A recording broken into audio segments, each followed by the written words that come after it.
I call Jim Fairlie to be followed by Gillian Mackay. Thank you, Presiding Officer. And as this is my first speech, I'm also going to take the liberty of hopefully extending my time and thanking various others on this, my first speech in our Scottish Parliament. I'd like to thank the campaign team who absolutely worked their socks off to make sure that we held the constituency of Perthshire South and Kinross-shire for the SNP. The efforts of every one of them is and was immense and is greatly appreciated.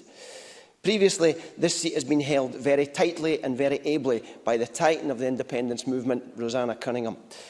Given the 25 years of continuous service she has given to Perthshire as an MP and an MSP, and to the country as a Minister and a Cabinet Secretary, I think we all owe her a huge debt of gratitude. And on a personal note, I'd like to put on record my sincere thanks to her for all her help, her counsel and her friendship, which continues to be invaluable.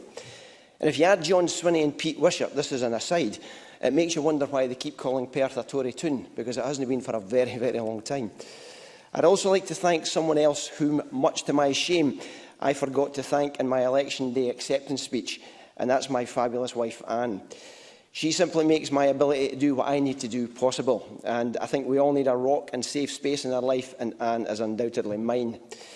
Lastly, I'd like to thank the constituents of Perthshire South and Kinross-shire who put me in this place to represent them and the most beautiful, diverse, dynamic area of Scotland that I have the pleasure to call my home for my entire life.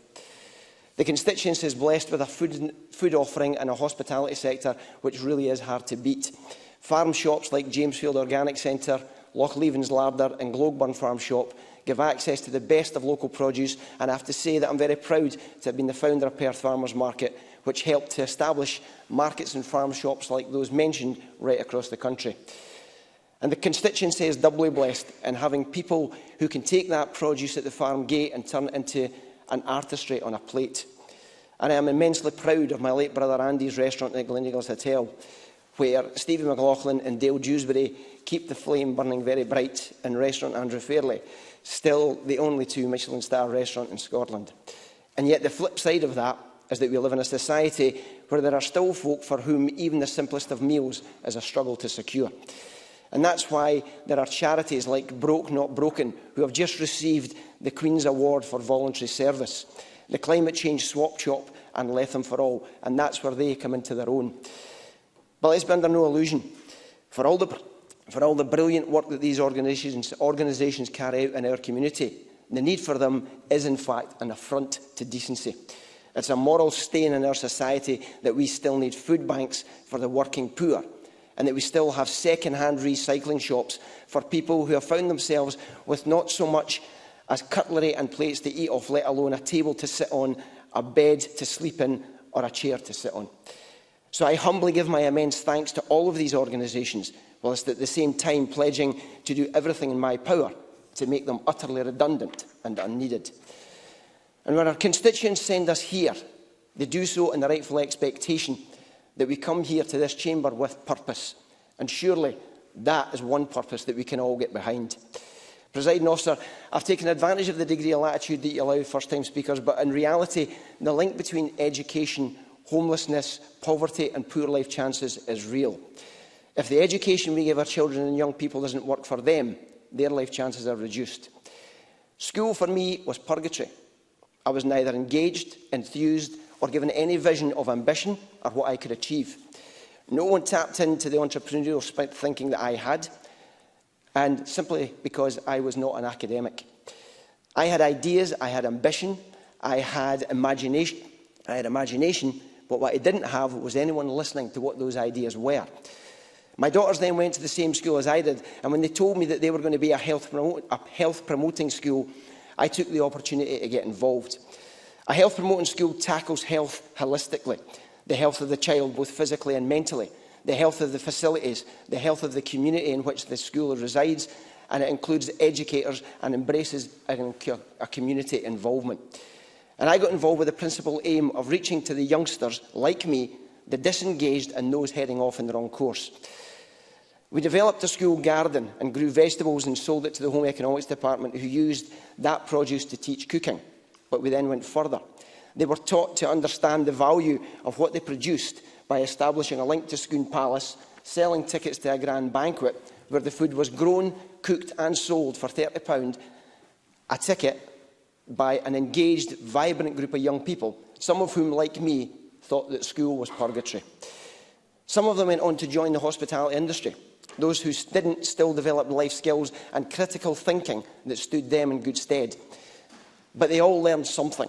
And we did that for 5 years, and we improved it. We improved the project year after year.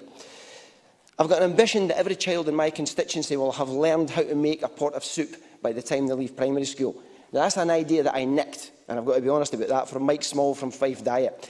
And anyone else who wants to do the same, who wants to get involved with me to help me make that happen. Claire, we spoke about it before, and Liz isn't present, so we'll catch her later. But Mike's not precious about it. He just wants our kids to get a proper education.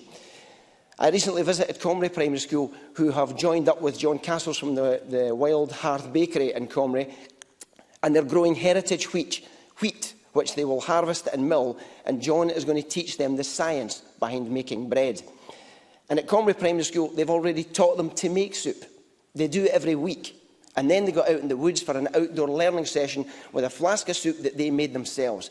And these kind of fabulous things are happening right across my constituency and right across Scotland.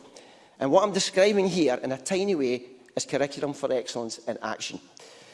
The head teacher of the Comrie Primary School tells me that she loves it because it gives her the freedom and the flexibility to teach her children holistically, based on the principle of delivering enthused, engaged, well-rounded young people who can think critically and practically for themselves.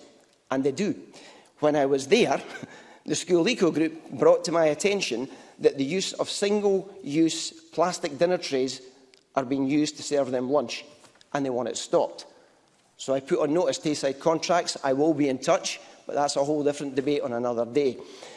So to the Cabinet Secretary, I say this: for all the pressure you're going to come under, and you will, for all the howls of protest that are going to come from those benches and those benches, I would say to you, stick with it.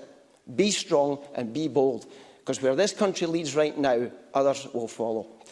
Our education system is going through a transition, but so are every one of us.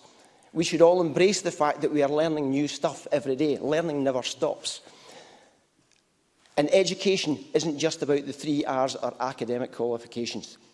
It's about teaching young people who they are, finding the ways that engage their critical thinking, their analysis and their ability to problem solve. It's giving them practical skills to go into society equipped to take on whatever life's going to throw at them. And let's face it, the last year has thrown something significant at them. And when Scotland takes the decision, which it will, to become an independent country, vibrant thinking, entrepreneurial, ambitious young people will be the engine room of that success. And my purpose for being in this chamber is to help make sure that that vision becomes a reality. Thank you.